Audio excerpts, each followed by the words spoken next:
ಹೆಬ್ಬಳಲು Shri Chakramata YouTube channel ವೀಕ್ಷಕರಿಗೆ ನನ್ನ ಹೃತ್ಪೂರ್ವಕ ನಮಸ್ಕಾರಗಳು. ಸುಭಾಷಿತ: ಜನ ನಿಮ್ಮ ಬಗ್ಗೆ ಕೆಟ್ಟದಾಗಿ ಮಾತನಾಡಿಕೊಳ್ಳುತ್ತಾರೆ ಎಂದು ಅರಿವಾದಾಗ ಎಂದಿಗೂ ಬೇಸರ ಮಾಡಿಕೊಳ್ಳಬೇಡಿ. ಅವರಲ್ಲಿ ಇಲ್ಲದೇ ಇರುವ ವಿಶೇಷವಾದ ಗುಣಗಳು ನಮ್ಮಲ್ಲಿದ್ದಾಗ ಮಾತ್ರ ಅಸೂಯೆ ಅವರನ್ನು ಆ ರೀತಿ ಮಾತನಾಡಿಸುತ್ತದೆ. ಅದಕ್ಕೆ ನೀವು ಯಾಕೆ ಬೇಜಾರು ಮಾಡ್ಕೋಬೇಕು? ಬೇಜಾರು ಮಾಡ್ಕೋಬೇಡಿ. ಇವತ್ತು ದಿನ ಪಂಚಾಂಗಕ್ಕಿಂತ ಮುಂಚೆ ನಾವು ಮೇಲುಕೋಟೆ ಬಗ್ಗೆ ತಿಳ್ಕೊಳ್ಳೋಣ. ಮೇಲುಕೋಟೆ ದಕ್ಷಿಣದಲ್ಲಿ ಏಕೆ ಭಾರತದಲ್ಲಿ ವಿರಾಜಿಸುವ ಪವಿತ್ರ ಕ್ಷೇತ್ರ. ಮೇಲುಕೋಟೆ ಇದು ಕಾವೇರಿ ನದಿಗೆ ಉತ್ತರದಲ್ಲಿ ನಾರಾಯಣಗಿರಿಯ ಮೇಲೆ ವಿರಾಜಿಸುತ್ತಿದೆ. ಮೇಲುಕೋಟೆಯ ಸಮುದ್ರ ಮಟ್ಟಕ್ಕಿಂತ ಸುಮಾರು 3000 ಅಡಿಗಳು ಎತ್ತರ ಬೆಟ್ಟದ ಮೇಲೆ ಒಳ್ಳೆಯ ಪ್ರಕೃತಿ ರಮ್ಯತೆಯಿಂದ ಕೂಡಿ ದಿನವೂ ಸಂಖ್ಯೆಯಲ್ಲಿ ಯಾತ್ರಾರ್ಥಿಗಳನ್ನು ಆಕರ್ಷಿಸುತ್ತಿದೆ.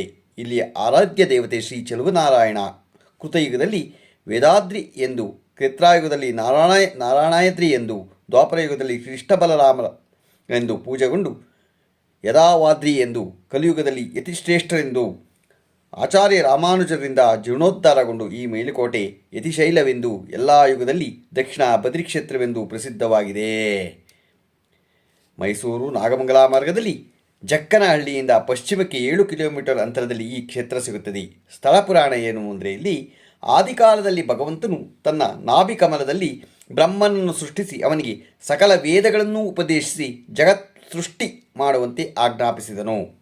ಭಗವಂತನ ಆಜ್ಞೆಯಂತೆ ಜಗತ್ ಸೃಷ್ಟಿ ಮಾಡಲು ತೊಡಗಿದ ಬ್ರಹ್ಮನಿಗೆ ಜಗತ್ತನ್ನು ಹೇಗೆ ಸೃಷ್ಟಿ ಮಾಡಬೇಕೆಂದು ತಿಳಿಯದೆ ಕೊನೆಗೆ ಪರಮಾತ್ಮನನ್ನು ಧ್ಯಾನಿಸಿದನು. ಆಗ ಪರಮಾತ್ಮನು ಪ್ರತ್ಯಕ್ಷನಾಗಿ ತನ್ನನ್ನು ಕುರಿತು ತಪಸ್ಸು ಮಾಡಲು ಕಾರಣವೇನೆಂದು ಕೇಳಿದನು. ಆಗ ಬ್ರಹ್ಮನು, ಸ್ವಾಮಿ, ನೀನೇನು ಜಗತ್ ಸೃಷ್ಟಿ ಮಾಡೆಂದು ಆಜ್ಞಾಪಿಸಿದೆ, ಇದಕ್ಕೆ ಉಪಾಯವೆಂದನ್ನು ನಾನು ಕಾಣೆ. ಸೃಷ್ಟಿ ಸ್ಥಿತಿ ಸಂಹಾರಗಳೆಲ್ಲವೂ ನಿನ್ನ ಅನುಗ್ರಹವಿಲ್ಲದೆ ನನಗೆ ಸೃಷ್ಟಿಸುವ ಸಾಮರ್ಥ್ಯ ಎಲ್ಲಿಂದ ಬರುವುದು? ಇದಕ್ಕೆ ಮಾರ್ಗವನ್ನು ನೀನೇ ಉಪದೇಶಿಸಬೇಕೆಂದು ಬೇಡ್ಕೊತಾನೆ. ಚತುರ್ಮುಖನ ಪ್ರಾರ್ಥನೆಯಂತೆ ಪರಮಾತ್ಮನು ಅವನಿಗೆ ಸ್ವರಮಂತ್ರಗಳನ್ನು, ಸರ್ವ ಮಂತ್ರಗಳಲ್ಲಿ ಸ್ವರರೂಪದಲ್ಲಿ ಶ್ರೇಷ್ಠವಾದ ಅಷ್ಟಾಕ್ಷರ ಮಂತ್ರವನ್ನು ಉಪದೇಶಿಸಿ, ಈ ಮಂತ್ರದ ಪ್ರಭಾವದಿಂದ ನಿನಗೆ ಪ್ರಪಂಚವನ್ನು ಸೃಷ್ಟಿಸುವ ಶಕ್ತಿ ಉಂಟಾಗುವುದು. ಈ ಮಂತ್ರವನ್ನು ಜಪಿಸಿದರೆ ನಾನೇ ಪ್ರತ್ಯಕ್ಷನಾಗುವೆನೆಂದು ಹೇಳಿ ಮಂತ್ರದ ಮಹಿಮೆಯನ್ನು ವಿವರಿಸಿ ಅಂತರ್ಧಾನನಾಗ್ತಾನೆ. ಪರಮಾತ್ಮನ ಅಪ್ಪಣೆಯಂತೆ ಚತುರ್ಮುಖನ ಅಷ್ಟಾಕ್ಷರ ಮಂತ್ರವನ್ನು ಜಪಿಸಲು ಕೋಟಿ ಸೂರ್ಯನ ಸಮಪ್ರಭನಾಗಿ ಅನಂತ ಗರುಡ ವಿಶ್ವಕ್ಸೇನ ಸಹಿತನಾಗಿ ಆ ಮಹಾಲಕ್ಷ್ಮಿ ಎಡಗೂಡಿ ಪಾಂಚಜನ್ಯ ಸುದರ್ಶನಾದಿ ಪಂಚಯುಧಾಧಾರಿಯಾಗಿ ಸರ್ವ ಅಲಂಕಾರ ಪೂಷಿತನಾಗಿ ದೇವತಾ ಸಮೂಹದೊಡನೆ ಶ್ರೀಮನ್ನಾರಾಯಣನು ಪ್ರತ್ಯಕ್ಷನಾದನು. ಬಲಗೈಯಲ್ಲಿ ಅಭಯಮುದ್ರೆಯನ್ನು, ಸೊಂಟದವರೆಗೆ ಬಗ್ಗಿದ ಎಡಗೈಯಲ್ಲಿ ಗದಾಯುದ್ಧವನ್ನು, ಬಲಗೈಯಲ್ಲಿ ಚಕ್ರವನ್ನು, ಶಂಖವನ್ನು ಧರಿಸುವ ನಾರಾಯಣ ಮೂರ್ತಿಯನ್ನು ಆನಂದಮಯ ವಿಮಾನ ಮಧ್ಯದಲ್ಲಿ ದರ್ಶನ ಮಾಡಿ ಆನಂದಭರಿತವಾದ ಚತುರ್ಮುಖನು ಪ್ರದಕ್ಷಿಣೆ ನಮಸ್ಕಾರಾದಿಗಳನ್ನು ಮಾಡಿ ಭಗವಂತನನ್ನು ನಾನಾ ವಿಧದಲ್ಲಿ ಸ್ತುತಿಸಿದನು. ಹೀಗೆ ಬ್ರಹ್ಮನಿಂದ ಸ್ತುತಿಸಲ್ಪಟ್ಟು ನಾರಾಯಣನು, ಚತುರ್ಮುಖ, ನೀನು ನನ್ನನ್ನು ಕುರಿತು ತಪಸ್ಸು ಮಾಡಿದೆ, ಇದರಿಂದ ನಾನು ಸಂತುಷ್ಟನಾಗಿರುವೆನು. ನಿನ್ನ ಈ ಸತ್ಯಲೋಕದಲ್ಲಿ ನನ್ನನ್ನು ಅನೇಕ ಯುಗ ಪರ್ಯಂತ ಆರಾಧಿಸು. ಮುಂದೆ ಒಂದು ಕಾಲದಲ್ಲಿ ನಾನು ಭೂಲೋಕದಲ್ಲಿ ಸಾನ್ನಿಧ್ಯ ಮಾಡುವೆ ಎಂದು ಹೇಳಿದ. ಅದರಂತೆಯೇ ಅನೇಕ ಯುಗ ಪರ್ಯಂತ ಸತ್ಯಲೋಕದಲ್ಲಿ ಬ್ರಹ್ಮನಿಂದ ಆರಾಧಿಸಲ್ಪಡುತ್ತಾನೆ. ಭೂಲೋಕದಲ್ಲಿ ತಿರುನಾರಾಯಣನ ಪ್ರತಿಷ್ಠಾಪನೆ ಬಹುಕಾಲ ಹೀಗೆ ಕಳೆಯಿತು. ಕ್ಷೀರಸಾಗರದಲ್ಲಿ ವಾಸಿಸುತ್ತಿದ್ದ ಸನತ್ಕುಮಾರ ಮುನಿಯು ಸತ್ಯಲೋಕಕ್ಕೆ ಹೋಗಿದ್ದಾಗ ಸರ್ವಾಂಗ ಸುಂದರವಾದ ಶ್ರೀಮನ್ನಾರಾಯಣ ಮೂರ್ತಿಯನ್ನು ದರ್ಶನ ಮಾಡಿ ಆನಂದಭರಿತನಾಗಿ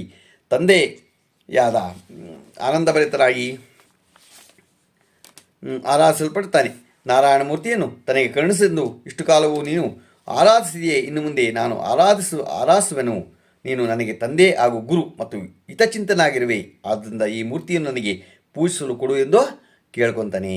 ತನ್ನ ಆರಾಧ್ಯ ದೇವತೆಯಾದ ನಾರಾಯಣನನ್ನು ಸನತ್ಕುಮಾರನಿಗೆ ಕೊಟ್ಟು ಅವನ ಅಗಲಿಕೆಯನ್ನು ಹೇಗೆ ಸಹಿಸುವುದು ಎಂದು ಬ್ರಹ್ಮನು ಚಿಂತಾಕ್ರಾಂತನಾಗ್ತಾನೆ. ಚತುರ್ಮುಖನ ದುಃಖವನ್ನು ನೋಡಿ ನಾರಾಯಣನು, ಬ್ರಹ್ಮನೇ, ಇದಕ್ಕಾಗಿ ಏಕೆ ಚಿಂತಿಸುವೆ? ಆರಾಧನೆ ಮಾಡಲು ನಿನಗೆ ಬೇರೊಂದು ಆಚಾರ ಮೂರ್ತಿಯನ್ನು ಮಾಡುವೆನು. ನನ್ನನ್ನು ಸನತ್ಕುಮಾರನಿಗೆ ಕೊಡು. ನನ್ನನ್ನು ದರ್ಶನ ಮಾಡಬೇಕೆಂದು ಮುನಿಗಳು ಬಹುಕಾಲದಿಂದ ತಪಸ್ಸು ಮಾಡುತ್ತಿದ್ದಾರೆ. ಸನತ್ಕುಮಾರನು ನನ್ನನ್ನು ಭೂಲೋಕದಲ್ಲಿ ಪದ್ಮಕೂಟ ಪರ್ವತದಲ್ಲಿ ಯದುಗಿರಿಯಲ್ಲಿ ಪ್ರತಿಷ್ಠಾಪಿಸಲಿ, ಇದೋ ತೆಗೆದುಕೋ ಎಂದು ಹೇಳಿ ತನ್ನ ಹೃದಯದ ಉಂಟಾದ ಶ್ರೀ ಭೂ ಸಹಿತನಾದ ಉತ್ಸವ ಚೆಲುವರಾಯ ಮೂರ್ತಿಯನ್ನು ಬ್ರಹ್ಮನಿಗೆ ಕೊಡ್ತಾನೆ. ಭಗವಂತನ ಪರಮ ಪವಿತ್ರವಾದ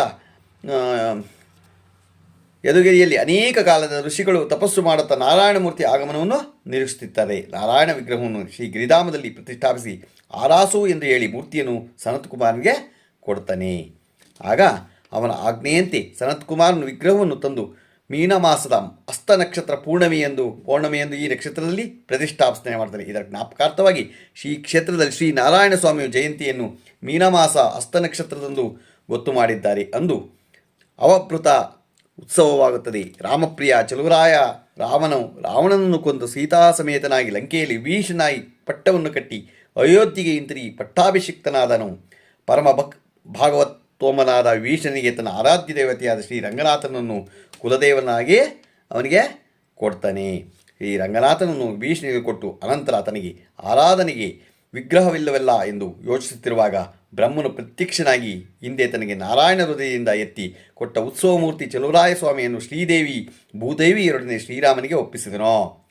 ಶ್ರೀರಾಮನು ಮೂರ್ತಿಯ ಆರಾಧಿಸುತ್ತಿದ್ದನು. ಆದ್ದರಿಂದಲೇ ಈ ಮೂರ್ತಿಗೆ ರಾಮಪ್ರಿಯ ಎಂದು ಹೆಸರಾಯಿತು. ಮತ್ತೆ ಕಾಲಕ್ರಮದಲ್ಲಿ ರಾಮನ ಪುತ್ರನಾದ ಕುಶ ಮಹಾರಾಜನು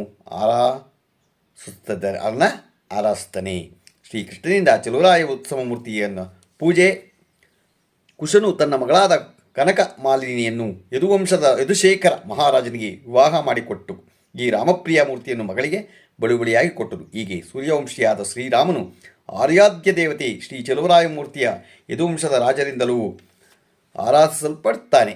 ಶ್ರೀಕೃಷ್ಣನು ಈ ಮೂರ್ತಿಯನ್ನು ಪೂಜಿಸುತ್ತಿದ್ದನು. ವೈರಮುಡಿ ಒಂದು ಕಾಲದಲ್ಲಿ ಕ್ಷೀರಾಬ್ದಿನಾಥನು ತಲೆಯಲ್ಲಿ ಧರಿಸಿದ್ದ ವಜ್ರ ಕಿರೀಟವನ್ನು ವಿರೋಚನೆಂಬ ರಾಕ್ಷಸನು ಅಪಹರಿಸಿಕೊಂಡು ಹೋದನು. ವಿನತಾಸುತನಾದ ಗರುಡನು ರಾಕ್ಷಸನೊಡನೆ ಹೋರಾಡಿ ವಜ್ರ ಕಿರೀಟವನ್ನು ತಂದು ಶ್ರೀಕೃಷ್ಣನಿಗೆ ಒಪ್ಪಿಸಿದನು. ಕೃಷ್ಣನು ಈ ಕಿರೀಟವನ್ನು ತನ್ನಲ್ಲಿದ್ದ ಚಲುವರಾಯ ಮೂರ್ತಿಗೆ ಧರಿಸಿ ವೈರವಣಿ ಉತ್ಸವವನ್ನು ವೈಭವದಿಂದ ನಡೆಸಿದನು. ಇದನ್ನೇ ಇಂದು ನಾವು ಬ್ರಹ್ಮೋತ್ಸವದ 4ನೇ ದಿನದಂದು ದರ್ಶನ ಮಾಡ್ತೀವಿ. ಯಾದವಾದ್ರಿಗೆ ಆಗಮನ ಒಂದು ಸಮಯದಲ್ಲಿ ಬಲರಾಮನು ತೀರ್ಥಯಾತ್ರೆ ಮಾಡುತ್ತಾ ಯದುಗಿರಿಗೆ ಬಂದು ಶ್ರೀಮನ್ನಾರಾಯಣನನ್ನು ಸಂದರ್ಶಿಸಿ ಆಶ್ಚರ್ಯಚಕಿತನಾಗಿ ಸ್ವಾಮಿಯನ್ನು ಆರಾಧಿಸುತ್ತಾ ಆನಂದ ಪರವಶನಾಗಿ ತಿರುನಾರಾಯಣನನ್ನು ಸ್ತುತಿಸಿದನು. ಬಲರಾಮನ ಸ್ತುತಿಯಿಂದ ಪೃಷ್ಟನಾದ ನಾರಾಯಣನು, ಬಲಭದ್ರ, ನೀನು ನನ್ನನ್ನು ಚೆನ್ನಾಗಿ ಆರಾಧಿಸುವೆ. ಕೃಷ್ಣನ ಮನೆಯಲ್ಲಿ ರಾಮಪ್ರಿಯ ಮೂರ್ತಿಯು ಶ್ರೀ ಭೂ ಸಮೇತನಾಗಿ ಪೂಜಿಸಲ್ಪಡುತ್ತಿವೆ. ಈ ಮೂರ್ತಿಯನ್ನು ತಂದು ಇಲ್ಲಿ ಉತ್ಸವ ಮೂರ್ತಿಯಾಗಿ ಸ್ಥಾಪಿಸು, ಇದರಿಂದ ನನಗೆ ತೃಪ್ತಿಯಾಗುವುದು ಎಂದು ಹೇಳಿದನು. ಸ್ವಾಮಿಯ ಅಪ್ಪಣೆಯಂತೆ ಶಿರಸಾವಹಿಸಿ ಬಲದೇವನು ಹಿಂದಿರುಗಿ ತಮ್ಮನಾದ ಕೃಷ್ಣನಿಗೆ ವೃತ್ತಾಂತವನ್ನೆಲ್ಲ ವಿವರಿಸಿದನು. ಶ್ರೀಕೃಷ್ಣನು ಈ ವಿಷಯವನ್ನು ಕೇಳಿ ಆಶ್ಚರ್ಯಚಕಿತನಾದನು. ಅನಂತರ ಕೃಷ್ಣ ಬಲರಾಮನಿಬ್ಬರು ಚಲುವರಾಯ ಮೂರ್ತಿಯನ್ನು ಶ್ರೀ ಭೂದೇವಿಯೊಡನೆ ಪಲ್ಲಕ್ಕಿಯಲ್ಲಿ ತಂದು ಮೀನಾ ಮಾಸ ಚಿತ್ತಾ ನಕ್ಷತ್ರದಂದು ಸನ್ನಿಧಿಯಲ್ಲೇ ಪ್ರತಿಷ್ಠಾಪನೆ ಮಾಡ್ತಾರೆ. ಮೇಲೆ ಹಿಡಿದ ವೃತ್ತಾಂತಗಳೆಲ್ಲವೂ ಕ್ಷೇತ್ರ, ತೇತ್ರ ಮತ್ತು ದ್ವಾಪರ ಯುಗಕ್ಕೆ ಸಂಬಂಧಿಸಿದವು. 3 ಯುಗಗಳು ಕಳೆದ 4ನೇ ಕಲಿಯುಗದ ಬಂದಿತು. ಅನೇಕ ರಾಜ ಮಹಾರಾಜರು ಭಕ್ತಗಣಿಗಳು ಇಲ್ಲಿ ಭಗವತ್ ಆರಾಧನೆ ಮಾಡುತ್ತಿದ್ದರು. ಒಂದು ಕಾಲದಲ್ಲಿ ಊರೆಲ್ಲರೂ ಪಾಳು ಬಿದ್ದ ವಾಸಕ್ಕೆ ಅವಕಾಶವಿಲ್ಲದಿರಲು ಶ್ರೀನಾರಾಯಣ ಮೂರ್ತಿಯ ಮೇಲೆ ದೊಡ್ಡ ಉತ್ತವೇ ಬೆಳೆಯಿತು. ನಿತ್ಯಾರಾಧನೆಗೆ ಅವಕಾಶವಿರಲಿಲ್ಲ. ಶ್ರೀರಂಗಕ್ಕೆ ಕ್ಷೇತ್ರದಲ್ಲಿ ವಾಸಿಸಿದ್ದ ಆಚಾರ್ಯ ರಾಮಾನುಜರಿಗೆ ಚೋಳರಾಜನ ಬಾಧೆ ಅವನಿಗೆ ಇದಾಯಿತು. ಶೈವ ವೈಷ್ಣವ ಕಲಹ ಉಲ್ಬಣ ಸ್ಥಿತಿಗೆ ಬಂದಾಗ ರಾಮಾನುಜರು ಶ್ರೀರಂಗವನ್ನು ಬಲಾತ್ಕಾರವಾಗಿ ಬಿಡಬೇಕಾಗಿ ಬಂದಿತು. ನಮ್ಮಗಳ ಪುಣ್ಯವೇಶದಿಂದ ಅವರು ಈ ಕ್ಷೇತ್ರಕ್ಕೆ ಬರುವಂತಾಯಿತು. ಸತ್ಯಮಂಗಲದ ಮಾರ್ಗವಾಗಿ ತಂಡೂರಿಗೆ ಆಚಾರ್ಯರು ಬಂದರು. ಅಲ್ಲಿ ಆದಿಶೇಷಾವತಾರ ಮಾಡಿ 1000 ಬಾಯಿಗಳಿಂದಲೂ ಏಕಕಾಲದಲ್ಲಿ 1000 ಮಂದಿ ಜೈನರೊಡನೆ ವಾದ ಮಾಡಿ ಅವರೆಲ್ಲರನ್ನೂ ಜಯಿಸಿದರು. ಜೈನ ರಾಜನಾದ ಬಿಟ್ಟಿದೇವನ ಮಗಳಿಗೆ ಇಳಿದಿದ್ದ ಪಿಚಾಚಿಯನ್ನು ಬಿಡಿಸಿದರು. ಇವರ ಪ್ರಭಾವಕ್ಕೊಳಗಾದ ಜೈನರಾಜ ಬಿಟ್ಟಿದೇವ ವೈಷ್ಣವನಾಗಿ ವಿಷ್ಣುವರ್ಧನನಾದನು. ರಾಮಾನುಜರಿಗೆ ಒಂದು ದಿನ ಸ್ವಪ್ನದಲ್ಲಿ ಶ್ರೀಮನ್ನಾರಾಯಣ ದರ್ಶನವಾಯಿತು. ಶ್ರೀ ಯಾದವಾದ್ರಿಗೆ ಬಂದು ತನ್ನನ್ನು ಜೀರ್ಣೋದ್ಧಾರ ಮಾಡಬೇಕೆಂದು ಉತ್ತವನ್ನು ಕರಗಿಸಿ ಪ್ರಕಾಶಪಡಿಸಿದನು. ಸ್ವಾಮಿಯ ಆಜ್ಞೆಯಂತೆ ಮರುದಿನವೇ ರಾಜನಿಗೆ ಹೇಳಿ ಅವನ ಸಹಾಯದಿಂದ ತೊಂಡೂರಿನಿಂದ ಮೇಲುಕೋಟೆಗೆ ರಸ್ತೆಯನ್ನು ಮಾಡಿಸಿ ಬಹುಧಾನ್ಯ ಸಂವತ್ಸರ ಮಕರ ಮಾಸ ಪುನರ್ವಸು ನಕ್ಷತ್ರದೊಂದು ತುಳಸೀವನದ ನಡುವೆ ಇದ್ದ ಉತ್ತವನ್ನು ಕರಗಿಸಿ ಒಳಗೆ ಮರೆಯಾಗಿದ್ದ ನಾರಾಯಣ ಮೂರ್ತಿಯನ್ನು ಪ್ರಕಾಶ ಮಾಡಿ ತಾವೇ 3 ದಿನ ಆರಾಧನೆ ಮಾಡಿದರು.